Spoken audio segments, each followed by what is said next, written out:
안녕하세요. 오늘도 서연살롱을 찾아주셔서 감사합니다.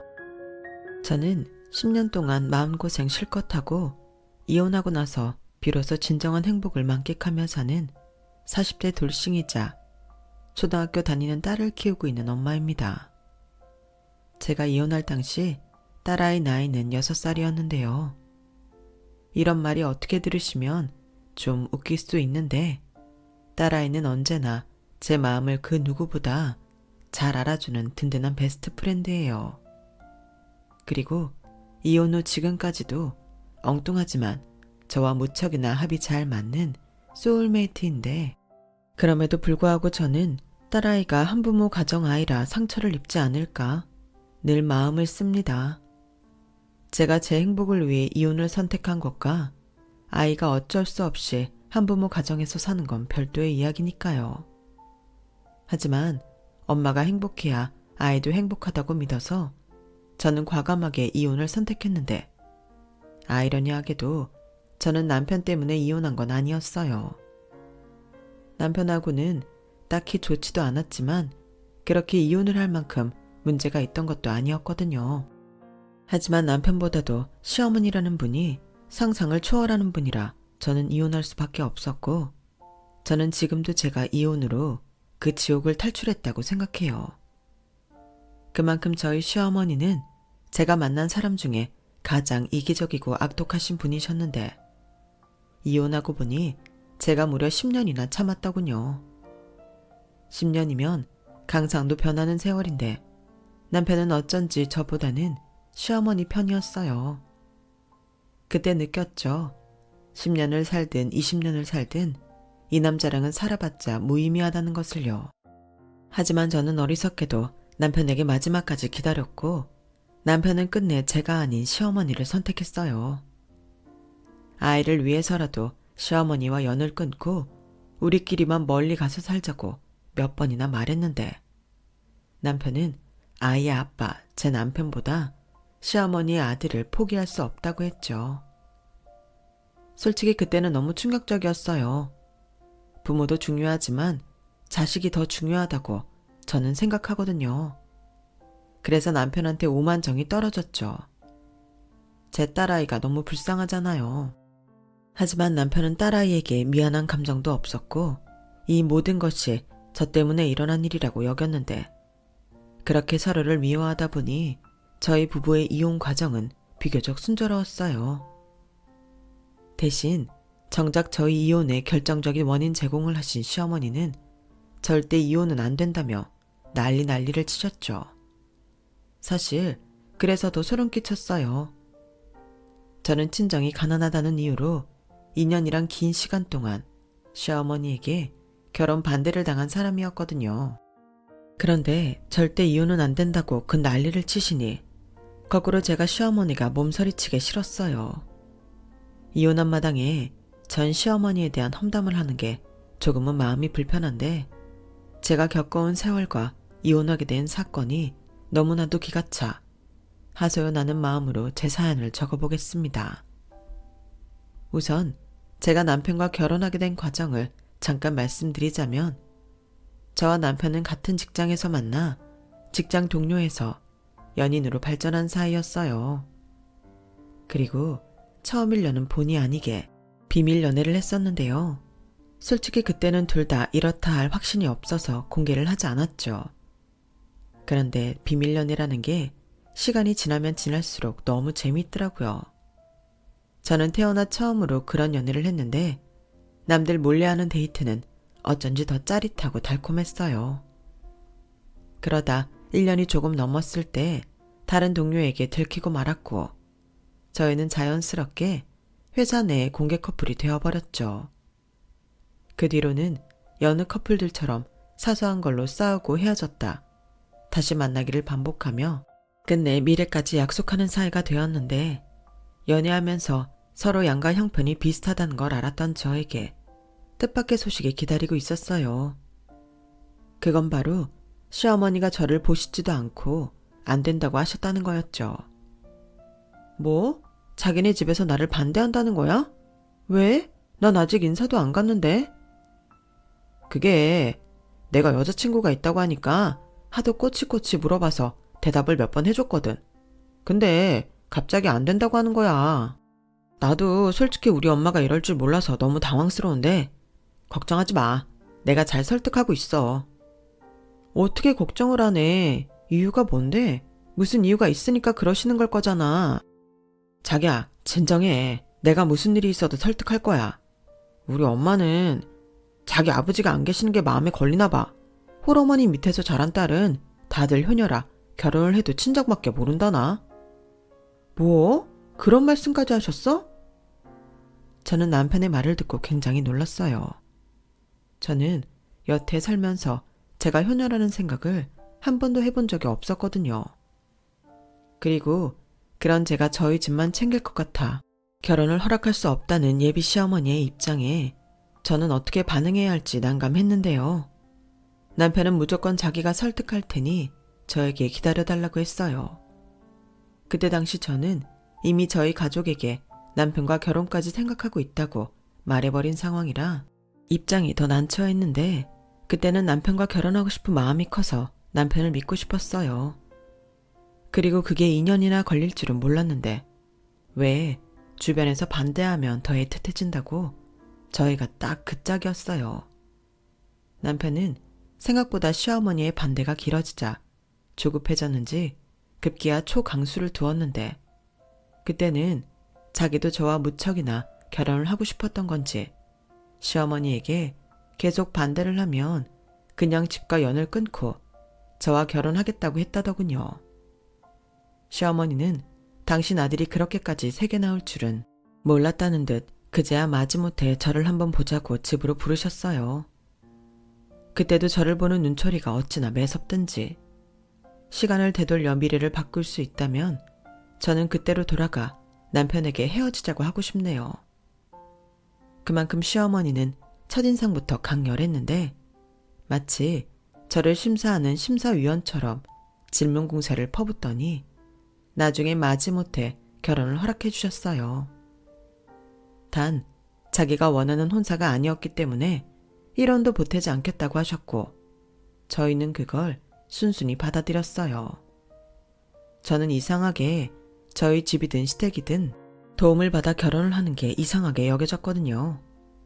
크든 작든 결혼할 당사자가 알아서 하는 게 맞다고 생각한 저였기에 시어머니의 말엔 1도 데미지를 입지 않았는데 오히려 앞으로 잘해서 시어머니에게 인정받는 며느리가 되겠다는 철모를 생각을 했었어요. 지금 생각하면 너무 웃기는 생각이었어요. 하지만 그때는 그게 진심이라 뭐 하나 해준 것도 없는 시댁에 잘 보이려 참 부단히도 노력했는데요. 그런 마음이 있었기에 시댁도 참 많이 갔었어요. 그리고 자처해서 그 집 집안일은 제가 다 했는데 아마 그래서 저를 더 우습게 봤던 게 아닌가 싶네요.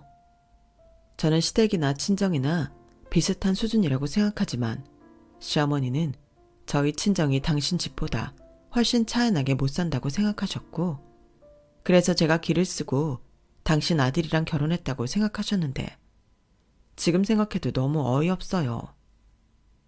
당시 시아버님이 직장이 있어 월급 생활을 하셨다지만 남편과 시동생이 주는 생활비가 없으면 당장 생활이 힘들었거든요. 시댁엔 이래저래 쌓인 빚이 있었어요. 게다가 시어머니는 비싼 것이 좋은 거, 싼 게 비지떡이라는 고정관념도 있으셔서 뭐 하나 아끼는 법이 없는 분이셨는데 그런 시어머니 눈에는 검소하고 알뜰한 것이 미덕이라고 여기는 저와 저희 친정이 하찮게 보였나 보더라고요. 거기에 설상가상으로 도련님이 대기업에 다니고 집안이 잘 사는 여자와 결혼하게 되면서 저는 찬밥에서 아주 쉰밥 신세가 되었는데 동서는 나쁜 사람은 아니었지만 저는 동서 때문에 차별과 서러움을 느껴야만 했어요. 지금 생각하면 미안하기만 한데 제가 속이 좁아 잘난 동서를 질투하고 미워했어요. 시어머니는 동서에겐 아가 예영지야 라며 다정하게 불러주셨는데 저는 단 한 번도 호칭으로 불러본 역사가 없었어요. 늘 야, 너! 같은 날이 바짝 선 목소리로만 불렀는데 그렇게 불리는 날엔 여지없이 혼나기만 하는 날이었죠. 들어보면 딱히 제가 잘못한 것도 아닌데 시어머니는 그렇게 저만 잡으셨고 남편은 처음엔 저 대신 화도 내고 중재도 하면서 중간 역할을 하려고 했지만 이래서 집안에 여자가 잘 들어와야 하는 거야. 생전지 엄마한테 싫은 소리 한 적 없던 우리 민수였는데 너랑 결혼하고 맨날 나한테 뭐라고 하지 않니? 이게 다 너 때문에 집안이 시끄러운 거다. 창피한 줄 알아. 그렇게 뒤에서 남편 조종하면 내가 모를 줄 아니? 라고 저에게 부메랑처럼 그 화가 돌아오니 남편도 나중엔 중간 역할을 그만뒀어요. 집단에는 그게 저를 위한다고 생각한 모양이었는데 그렇게 귀 닫고 눈 가리고 사니 나중엔 제가 힘든 것도 모르는 바보가 되어버렸죠. 그렇게 저는 점점 시댁에서 공짜로 막 부려먹는 만만한 존재가 되었고 김장이나 명절엔 회사를 다니고 있던 저였는데도 당연히 휴가 쓰고 시댁 가서 죽어라 일하는 게 당연하게 되었어요. 그의 반면 동서는 하는 일도 없이 마지막에 제가 만든 음식만 얌체처럼 쏙쏙 가져갔는데 어이없게도 그런 동서가 저 대신 대우와 이쁨을 한 몸에 받았어요. 정작 저는 제가 만든 음식인데도 아깝다며 못 가져가게 하셨는데 그때는 너무 화가 났죠. 저도 사람이잖아요. 하지만 시어머니는 제 얼굴이 불만에 가득 차도 전혀 신경 쓰지 않으셨고 오히려 걸핏하면 저희 친정 욕을 하셨는데 시어머니는 다 나쁜데 특히 그 입이 제일 문제였어요. 나이도 먹을 만큼 먹었으면서 해도 될 말과 하면 안 되는 말을 구별하지 못하셨거든요.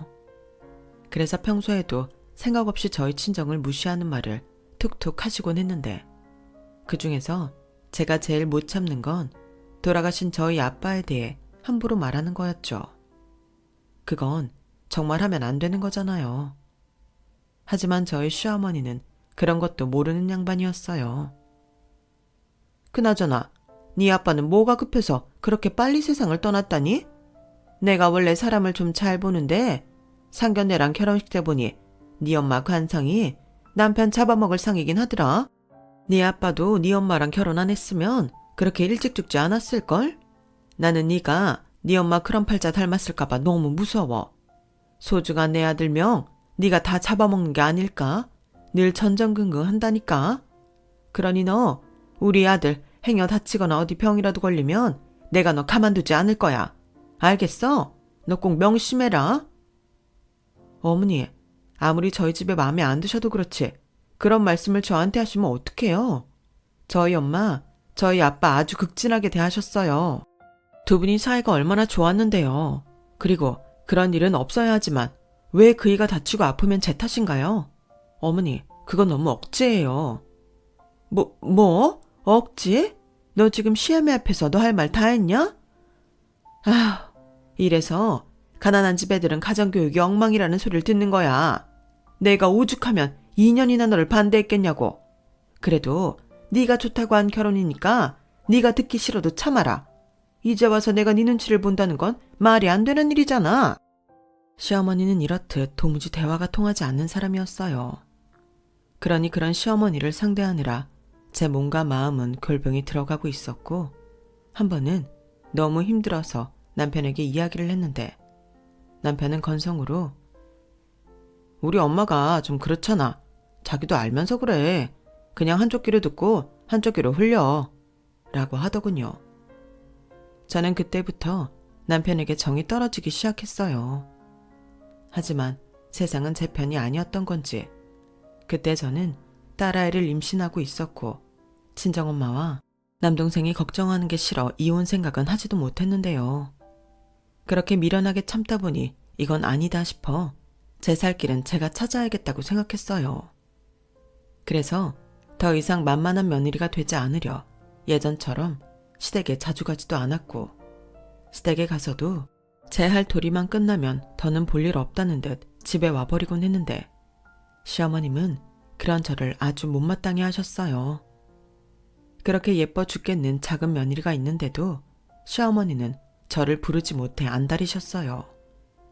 그리고 저도 오기가 나서 대립하기를 몇 차례 했는데 그러면 그 못된 심보로 교묘하게 제 친정 흉을 봐 제 속을 뒤집어 놓으셨죠. 아, 뭘 하나 사려고 해도 안 오른 게 없네. 채소며 과일이며. 이래서 없는 사람들은 고기 구경이나 하겠어? 예, 니네 친정엄마는 요즘 뭐라고 안 하시니? 물가가 올라서 돈 없다고 징징거리지 않으시냐고. 너 행여 네 친정에 돈 갖다 바칠 생각은 하지도 마라. 내 사전에 그런 꼴은 절대 못 본다. 내가 이래서 사실 너네한테 뭘 해주고 싶어도 못 해주는 거야. 네가 네 친정에 홀랑 빼돌리면 어떡하니? 저는 점점 심해지는 시어머니의 모욕에 더는 참지 않았어요. 오는 말이 고와야 가는 말이 고운 건데 오는 말이 저 따위니 저도 똑같이 돌려드렸죠. 그러자 시어머님이 불쾌하다는 듯 당신 얼굴에 불독사를 실룩거리셨는데요. 어머니, 말이 심하시네요. 저희 친정이 뭐 거지예요? 저희 엄마, 저희 아빠가 남겨주신 재산으로 알뜰살뜰 잘 살고 계세요. 그리고 제 동생이 주말이면 엄마 모시고 가서 좋은 거 많이 사드리는데 잘 알지도 못하시면서 왜 말을 그렇게 함부로 하세요? 저 너무 기분 나빠요. 그리고 이렇게 이야기가 나와서 드리는 말인데 저랑 그이랑 같이 번 돈에서 어머니는 생활비며 용돈이며 다 받으시는데 저희 엄마는 안 돼요? 저희 엄마는 오히려 제가 드린다고 해도 받지 않으시는 분이시지만 이건 너무 불공평하잖아요. 어머, 얘 말하는 것 좀 봐. 아주 시애미를 잡아 먹겠네. 내가 너 이럴까봐 우리 집에 시집 못 오게 한 거야. 꼴에 없는 주제에 자존심만 있어서 네 엄마가 돈 준다고 해도 싫다고 했다고? 거짓말도 잘하네. 너 내 말 고깝게 듣지 말고 명심해. 원래 차이나는 결혼하면 이 정도는 참고 사는 거야. 넌 그런 각오도 없이 내 집에 시집을 왔니? 너 임신해서 그나마 내가 봐주는 건지는 알아. 알겠어? 도대체 뭘 봐줬다는 건지. 저는 오히려 그 말이 더 무서웠어요. 임신하지 않았으면 뭘 얼마나 더 하시려고. 원래도 싫었는데 점점 더 시어머니가 싫더라고요. 이젠 더는 인정받고 싶다거나 잘 지내고 싶은 마음 같은 건 사라진 지 오래였어요. 그렇게 저와 시어머니는 점점 견원지간처럼 앙숙이 되어갔는데요. 시어머니가 불편해지니 시댁도 가고 싶지 않더라고요. 몸도 무겁겠다 이 핑계 저 핑계 대며 시댁에도 가지 않았죠. 그러면서 내심 아쉬우면 사랑하는 작은 며느리 부르시겠지 하고 생각했는데요. 그렇게 지내길 몇 개월, 제가 출산을 하고 얼마 지나지 않아서 도련님이 동서에게 이혼당할 직전이라는 소리를 듣게 되었어요. 알고 보니 제가 임신하고 시어머님이 동서에게 은근히 손자를 낳아달라고 이야기를 하신 모양이더라고요. 그런데 동서는 결혼 전에 이미 아이 없이 살기로 도련님과 합의를 했다고 거절했고 시어머니는 그런 게 어딨냐며 시집을 왔으면 며느리는 응당 손자를 낳아야 하는 거라고 혼을 내셨는데 동서가 그걸로 도련님과 갈등을 겪으면서 사이가 나빠졌다고 하더군요. 거기에 도련님이 자기는 원래 아기를 좋아해서 아이를 낳고 싶었다며 결혼 전 약속까지 어기려 하자 거기에 학을 뗀 동서가 일방적으로 이혼 소송을 걸었는데 그제야 다급해진 시어머니와 도련님은 동서에게 뭐든 맞춰준다며 아주 바닥에 납작 엎드려 빌었다는 후문이 있었죠. 하지만 마음이 차갑게 식어버린 동서는 자신의 뜻을 굽히지 않았고 그렇게 도련님은 이혼남 신세가 되었는데요. 솔직히 저도 동서 입장에서 도련님과 결혼을 유지할 이유가 없다고 생각했어요. 임신이라는 건 원래 당사자 의사가 제일 존중받아야 한다고 생각하거든요. 거기에 연봉도 집안 재산도 동서네가 훨씬 많았으니 아쉬운 건 동서가 아닌 도련님과 시어머니셨고 이혼 소송이 끝난 후에도 시어머니는 동서에게 미련이 남아 동서 마음을 돌리려 무진장 애를 쓰셨어요. 하지만 그건 오히려 역효과만 불러왔고 시어머니는 둘째 아들에게까지 버림받는 신세가 되었는데요. 그래서 그런지 시어머니는 당신 큰 아들이자 제 남편에게 집착을 보이셨어요. 저희가 전세 계약이 끝나 이사를 가야 하는 시점에는 무조건 시댁 근처로 와야 한다고 고집을 피우시기도 했는데 돈 한 푼 보태주지도 않으시면서 그런 주장을 하시니 저도 싫었죠.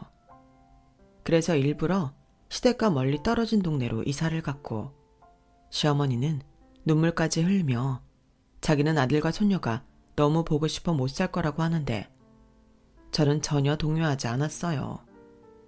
오히려 시댁과 거리상으로 더 멀어지니 신났죠. 그리고 이사 후 육아하느라 회사를 그만두게 되었는데, 그 뒤로는 다른 생각이 있어서 커피와 꽃장식 공부를 하기 시작했어요. 시어머니는 돈도 안 벌면서 뻘짓하지 말라며 제 얼굴 볼 때마다 핀잔을 주셨지만, 그런 소리도 이골이 나서 전혀 타격감이 없었어요. 그런데 평상시 저에게 시어머니가 뭐라고 하든 한쪽 귀로 듣고 한쪽 귀로 흘려버리라던 남편이, 근데 당신 요즘 우리 엄마 말 너무 무시하는 거 아니야? 그래도 며느리인데 이건 아니지. 라고 말을 바꾸는데, 그건 좀 화가 나더라고요. 그래서 저도 도련님처럼 이혼당하고 싶지 않으면 처신 잘하라고 했는데, 남편은 그 소리가 꽤 거슬렸던 모양입니다. 아니, 그 어머니의 그 아들이라고. 제가 애 키운다고 돈도 못 버는데 자기 부모도 무시하니 열받았는지도 모르죠.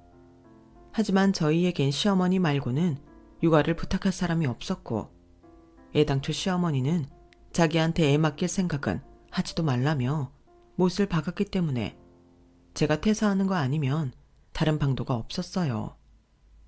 원래 애 보는 것보다 나가서 일하는 게 더 편하잖아요.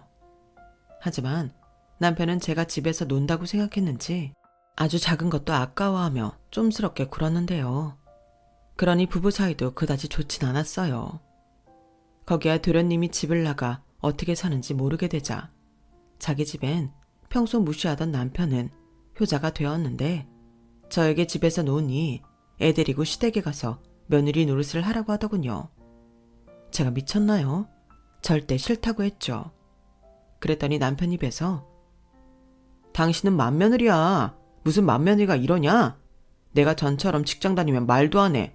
당신 시간 많잖아. 라고 똥인지 된장인지도 모를 말을 하는데, 그래서 아이 낳고 남편이랑도 참 많이 싸웠어요. 그리고 내심 아예 생각도 하지 않았던 이혼이라는 두 글자를 가슴에 품게 되었는데, 앞으로도 계속 이렇게 살아야 한다면 적당한 시기를 봐서 저를 위해 이혼을 선택해야 될지도 모른다고 생각했어요. 그래서 아이 키우는 틈틈이 창업교육과 함께 국비로 지원해주는 바리스타 및 화훼 장식 관련 수업을 찾아 듣게 되었는데요. 아이한테는 미안했지만 둘이 같이 나 어린이집에 맡기게 되었어요. 그랬더니 시어머니와 남편이 더 난리를 피우더군요. 제가 창업에 뜻이 있다는 걸 알면서도 괜히 뻘짓한다며, 그럴 거면 취직이나 하라고 사람을 무시하는데 오기가 생기더라고요. 보란듯이 성공해서 본때를 보여주고 싶었어요. 그리고 때마침 저희 친정에 뜻밖의 돈복이 터졌는데요. 제 외할아버지가 돌아가시면서 저희 엄마에게 물려주신 땅이 그린벨트로 내내 묶여있다가 도시재생 사업으로 꽤 비싼 값에 처분하게 되었어요. 동생에게 듣기로 20억 정도는 될 거라고 하더라고요. 정말 생각지도 못한 집안의 경사였어요.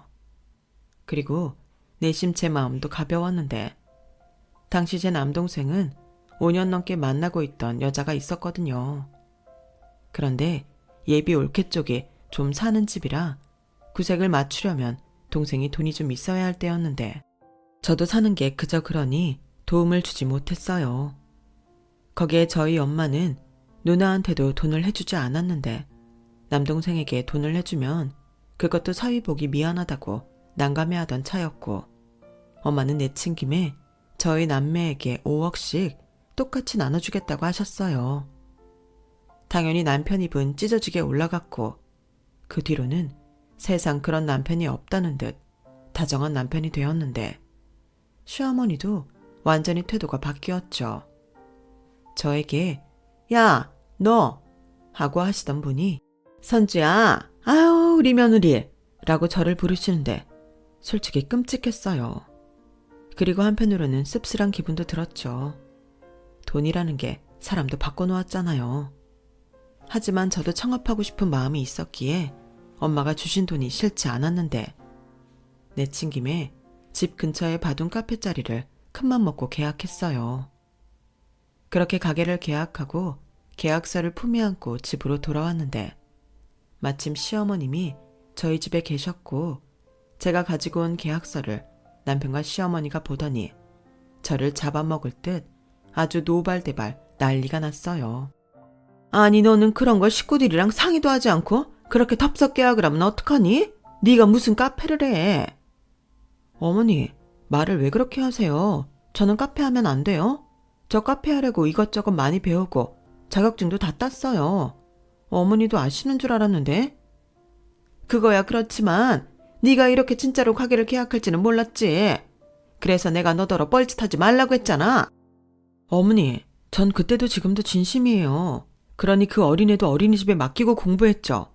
그리고 아시다시피 이 돈으로 계약한 거 아니고 제가 갖고 있던 퇴직금으로 가게 계약했어요. 물론 나머지는 저희 엄마가 주신 돈으로 잔금 치러야 하지만 이랑은 상관없다고요. 아니 얘가 왜 이렇게 야박하게 선을 그어? 가족끼리 네 돈 내 돈이 어딨니? 왜?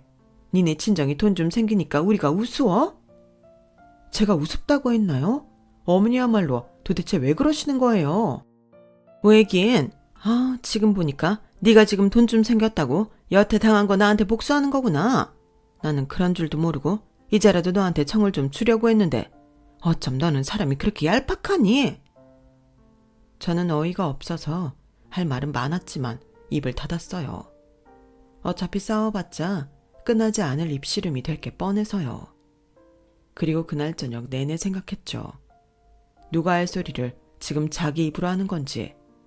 시어머니야말로 이제 친정에 돈 생긴 거 보고 저한테 잘 해주시라고 하는 거면서 어쩌면 저런 소리를 아무렇지 않게 할 수 있는 건지 너무 이상하고 이해할 수 없었어요. 그리고 그뿐만이 아니었는데요. 남편에게 제 동생 결혼 이야기를 들으셨는지 한참 가게 오픈 준비로 바쁜 저에게 찾아와 예비에 옳게 될 사람 댐댐이가 어떠냐며 돈 보고 접근한 거 아니냐고 입에 거품을 무셨어요. 누가 보면 제 동생이 시어머니 아들인 줄 알겠더라고요. 그래서 저는 동생이 오래 만난 여자고 인성도 좋은 사람이라고 제 올케를 칭찬했는데 시어머니는 혀까지 칙칙 차시며 이렇게 말씀하셨어요. 네가 알긴 뭘 알아. 사람은 내가 잘 본다. 괜히 이상한 여자 집안에 들이면 기껏 생긴 돈 다 날린다. 그만큼 집에 새 식구 들이는 건 큰일이야. 우습게 생각할 일이 아니라고. 제가 언제 또 우습게 생각했다고 그러세요. 제 옳게 될 사람은 이미 오래전부터 알고 지내서 괜찮은 사람이라고 말씀드린 거예요. 오히려 올케네 집이랑 저희 친정이 차이가 많이 나서 여태 기다려준 게 고마울 지경인데 그런 말씀 좀 불쾌하네요. 어머님이야말로 제 옳게 될 사람 못 보셨잖아요. 하기사 어머니는 저 보기도 전에 박대하신 분이니 하루 이틀 일은 아니네요. 뭐? 너 지금 여태 그 일로 꿍해 있는 거냐? 나는 니네 집이 걱정되니까 그렇지. 사돈지간이라도 가족이라면 가족이잖아. 그런데 니네 집은 아버지도 없고 엄마 혼자 계신데 내가 얼마나 걱정이 되겠니? 걱정 안 하셔도 돼요. 저희 옳게 될 사람 저희 엄마한테도 참 잘하고 사람도 바르고 착해요. 거기에 직업도 약사라 걱정 없고요. 그래? 안사돈이 참 이래저래 복이 많네. 원래 홀시어머니 자리는 아무도 오려고 하지 않는 건데 약사가 뭐가 아쉬워서 그런 자리를 들어가? 참 희한하네. 빛이 뭔가 구린 게 있는 거야. 그러니 내가 한번 봤으면 한다. 민수한테 들었는데 니네 아직 상견례 전이라며. 어차피 아버지 안 계셔서 한 자리 비잖아. 그 자리에 내가 가면 되겠네. 네 옳게 될 사람이면 나한테도 사돈인데 어떤 사람인지 봐야지. 어머님이 제 동생 상견례에 참석하신다고요? 그건 좀 싫은데요. 세상에서 예비 형님 시어머니까지 참석하는 상견례가 어딨어요? 어딨긴 여기 있지. 그럼 뭔 친척이 뭐라고 해. 저는 시어머니의 말도 안 되는 고집에 혀를 내둘렀어요. 그리고 끝까지 싫다고 안 된다고 단호하게 거절했는데요. 그러자 당신 꿍꿍이를 드러내시더군요. 예, 생각을 해봐라. 네 엄마가 늦게나마 돈복이 터졌는데 넌 장녀잖아. 그럼 상속을 받아도 네가 더 받을 수 있는 거 아니니? 근데 네 동생이 장남이라고 결혼까지 해버리면 넌 뭘 얼마나 챙길 수 있어? 거기에 머리 좋은 니 올케가 뒤로 싹 다 빼먹으면 그땐 넌 낙동갈 오리알 신세인 거야. 너 꼴랑 5억 받고 끝낼 거야. 어머니, 그거였어요? 5억이 왜요? 5억도 엄청 큰 돈이잖아요. 저희 친정엄마 재산에 1도 관심 없었어요. 그런데 5억씩이나 엄마가 주시니 감사한데요. 그리고 제 동생이 나중에 유산 상속을 더 받게 된다면 그땐 다 그런 이유가 있지 않겠어요? 저는 저희 엄마 의견 존중할 거예요. 얘가 이렇게 뭘 몰라요. 돈 앞에서는 원래 부모, 자식, 형제, 자매도 없는 거야. 그러니까 땡겨올 수 있을 때 한 푼이라도 더 땡겨와야 한다고. 네 동생 아직 장가 안 갔을 때가 기회야. 그만 좀 하세요. 어머니 참 이상하시네요. 그렇게 저희 친정 무시하시더니 왜 지금은 이렇게 제 친정에 관심이 많으세요? 저는 계속 말했지만 저희 친정 돈에 일절 관심 없어요. 시어머니는 제 말에 속이 타 죽겠다는 듯 연신 당신 손으로 덮지도 않은데 부채질을 하셨어요. 그리고 그쯤 하면 기분 나빠서 물러설 만도 한데 꿋꿋하게 당신 말을 들으라고 말을 돌리는 듯 하더니 생떼를 부리셨어요. 일단 네 마음은 잘 알았다.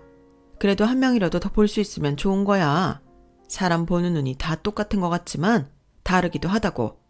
그냥 네가 우리 시어머니가 니네 엄마랑 친해서 같이 왔다고 해. 혹시 아니? 너랑 니네 식구가 내 덕을 보게 될지. 빚 좋은 개살구에 욕심만 가득해서 네 엄마 재산만 노린 불려시면 어떡하니? 절대 그럴 일 없어요. 그리고 저희 엄마랑 친하지도 않은데 그게 티가 나지 않겠어요? 저희 엄마도 불편하실 거고 괜히 헛물카지 마시고 그만하세요. 저는 제 동생 결혼에도 관여할 생각 없으니까요.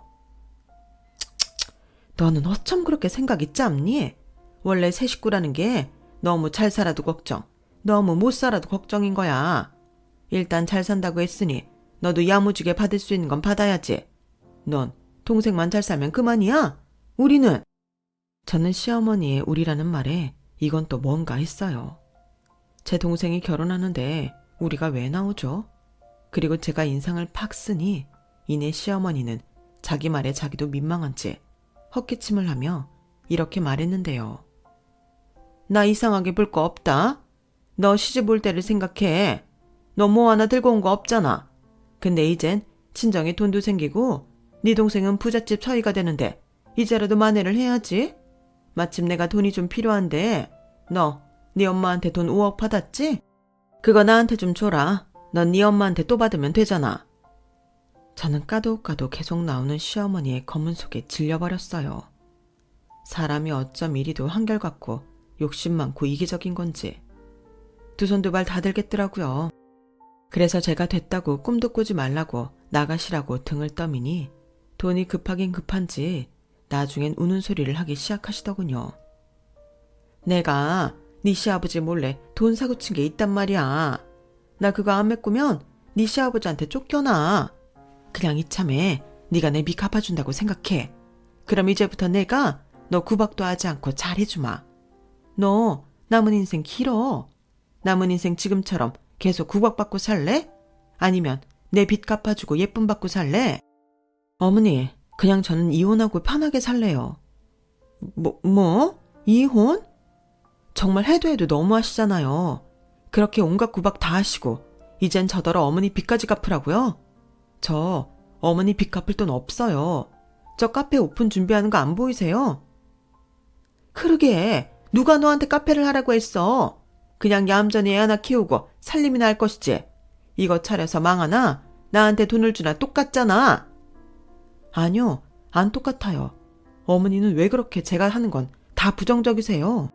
저 누구보다 잘할 자신 있어요. 무시하지 마세요. 얘 좀 봐. 지금 너 나한테 화냈니? 돈이 좋긴 좋구나. 내 앞에서 눈도 못 마주친 게 이젠 아주 이빨을 드러내네. 제가 왜 그렇게 살았는데요. 어머니 말대로 제가 가진 게 없어서 그런 줄 아세요? 저는요, 적어도 제가 잘하면 어머님이 저를 다시 봐줄 거라고 생각했어요. 노력한 거라고요. 그런데 어머니 어떻게 하셨어요? 동서 이혼하는 거 보고 뭐 느낀 것도 없으세요? 너는 왜 다 지난 얘기를 꺼내고 그래? 그건 내가 나쁜 게 아니라 걔가 나쁜 거야. 시집와 놓고 애를 안 낳을 거면 왜 결혼을 해? 그냥 혼자 살다 뒤지지. 어머님이 그러시니까 동서도 학을 뗀 거죠. 저는 그때 수빈이가 있어서 참은 거예요. 그리고 제가 선택한 가정이니까 그래도 끝까지 책임지고 싶었고요. 그런데 이젠 도저히 안 되겠어요. 참는 것도 한두 번이지. 이젠 못하겠다고요. 그래서 너는 니까 걸로 이혼을 한다는 거야? 너 나 지금 협박하는 거지? 아니요. 통보하는 거예요. 어머니 아들도 어머니 닮아서 이기적이라 싫고 이젠 제 행복 위해서 이혼이 답인 것 같거든요. 어머니도 생각해보세요. 제가 어머니한테 어떤 소리까지 들으면서 살았는지. 돌아가신 아빠 얘기며 저희 엄마 가난하다고 친정에 돈 갖다 두지 말라고 그러셨죠? 그런데 저희 집 그렇게 가난하지 않아요. 그러는 어머니는 얼마나 부자세요? 솔직히 어머니 내세울 재산 같은 건 없잖아요. 그러니까 여태 그이가 버는 돈에서 용돈 받으시고 저희 친정엄마 돈에 침 흘리시는 거 아니세요? 제발 스스로 부끄러운 줄 좀 아세요. 시어머니는 제 말에 뒤로 넘어갈 듯 온몸을 분노로 떠셨어요. 하지만 제 말에 그 어떤 대꾸도 하지 못하셨는데요. 당연하죠.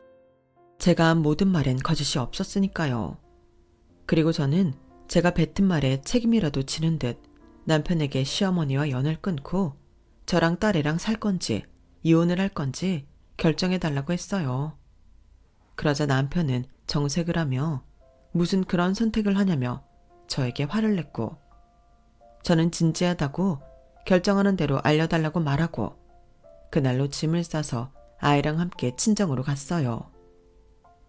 친정 엄마는 갑자기 온 저를 보고 놀라셨지만 그간에 있었던 제 이야기를 들으시고는 한참을 우시며 그렇게 살고 있는 줄 몰랐다고 저를 안아주셨어요.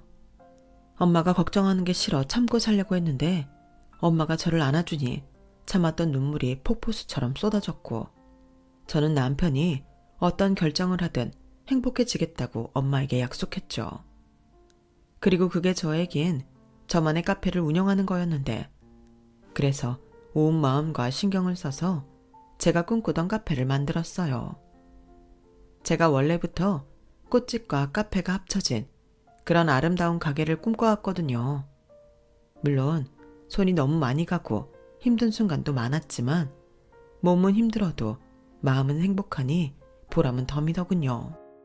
저는 그렇게 엄마의 주신 5억이란 큰 돈으로 꿈에 그리던 저만의 가게를 오픈했어요. 그리고 이젠 더 미룰 수 없어 남편에게 어떻게 할 건지 물었는데 남편은 정말 나더러 결정을 하라는 거야? 세상에 그런 선택을 하라는 마누라가 어딨냐? 찰윤이 끊겠다고 끊어져. 엄마한테 들었어. 엄마가 자기한테 빚 갚아달라고 했다며? 당신 그거 갚아주기 싫어서 이러는 거지. 당신이라는 여자도 참 그렇다. 며느리인데 시어머니 부탁도 못 들어줘? 엄마가 그랬다며 그거 해결해주면 앞으로 평생 예뻐해 주시겠다고. 그럼 된 거 아니야? 돈이야 있다가도 없고 없다가도 있는 건데. 뭐? 말은 바로 해. 물론 난 돈 때문에 그런 것도 아니지만 자기도 우리 엄마 돈 생기니까 콩고물 떨어질 줄 알고 나한테 잘했잖아. 어머님이 뭐라고 하셨는지 알아? 돈 앞에서는 부모 자식도 없고 형제 자매도 없는 거래. 그런 어머니가 하신 말을 나더러 믿으라고? 됐고 난 더는 이렇게는 못 살아. 당신이 선택을 못하겠다면 그냥 이혼해. 너는 엄마라는 사람이 수빈이 생각은 안 해? 왜 자기 이기심 때문에 수빈이를 이혼 가정으로 만들어? 저만 생각을 바꾸면 모두가 행복하잖아. 모두? 그 모두에 나도 있니? 난 여태 참았어. 10년을 참았다고. 근데 당신이나 어머니는 뭐 얼마나 참았는데? 됐다. 수빈이를 위해서라도 우리는 헤어지는 게 맞아. 불행한 가정에서 자라는 것보다는 행복한 한부모 가정에서 자라는 게 애 정서에도 좋을 거라고. 오늘까지 고민할 시간 줄게. 난 그래도 자기가 우리를 선택해줬으면 좋겠어. 적어도 우린 우리가 결정한 결혼이고 한 가정이잖아. 그럼 기다릴게. 저는 남편에게 하루만 더 기회를 주기로 했어요. 하지만 남편의 선택은 제가 아닌 시어머니더군요. 뭐 어느 정도 예상은 했던 일이라 서운하거나 슬프진 않았어요. 그저 좀 씁쓸하긴 했는데 그 뒤로는 덤덤하게 합의 이혼을 진행했죠. 모든 재산은 제가 반반씩 나누고 아이가 아빠를 보고 싶다고 하지 않는 한 만나지 않는 조건으로 양육비는 매달 20만 원만 받기로 했는데요. 마음 같아서는 당연히 더 받고 싶었지만 어떤 빌미도 만들고 싶지 않았어요. 연애할 때는 아니었지만 점점 무심해진 남편은 아이한테도 그다지 좋은 아빠는 아니었거든요. 그러니 딸애도 아빠를 찾는 일이 거의 없었기에 저도 없이 아이가 원하지 않는데 양육비를 많이 받았다는 이유로 딸애를 남편에게 보여주고 싶지 않았어요. 하지만 아이가 원하면 제가 아무리 싫어해도 아빠는 보여줘야 한다고 생각했기에 양육비를 최대한 적게 받는 걸로 합의를 했는데 시어머님이 난리가 나셨죠. 이혼은 무슨 이혼이냐며 난리가 났어요. 알고 보니 시어머니가 해결해야 할 빚이 상상을 초월하더라고요. 저한테 빚 갚아달라고 한 시점 이후에도 시어머니는 계속 빚을 만들어가고 있으셨어요. 시어머니 카드가 시어머니가 아닌 다른 사람 손에 있었거든요. 네, 시어머님은 그 연세에 20살이나 어린 애인이 있었어요.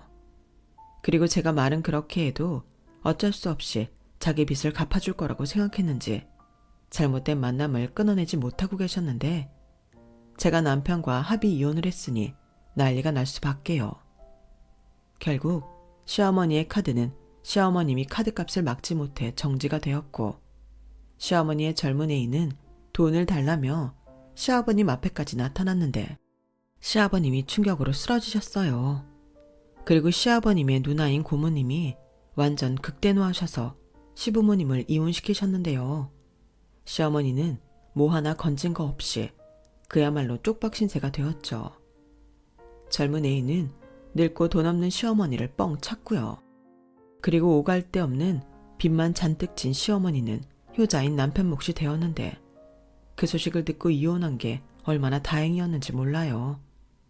하늘에 계신 아빠가 저 이혼하라고 이 모든 상황을 극적으로 만들어주신 것만 같더라니까요. 그 뒤 시어머니라는 여자는 무슨 낯짝인지 제가 일하는 카페까지 찾아와 자기 한 번만 도와달라고 했는데 저는 영업 중이기도 하고 좋은 말로 해서 돌아갈 위인이 아닌 걸 알아 바로 경찰에 신고했어요.